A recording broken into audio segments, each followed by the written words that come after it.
hurry up, bought a 100-acre farm, got off the grid, then found out what the fuck the grid was.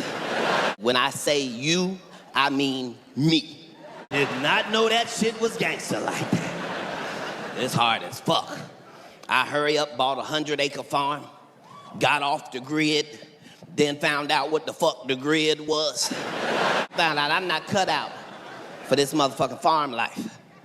100 chickens, 100 turkeys, 100 ducks, 100 rabbits, 100 cows, 100 sheep, 100 pigs.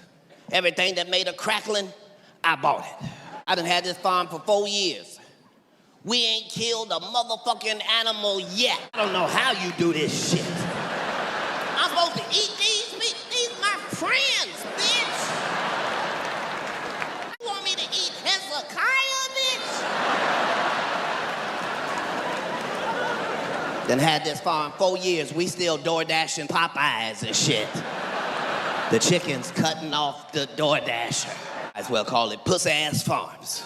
I don't care how delicious they are as cute as they are delicious. If you can kill a baby goat, your ass is a monster.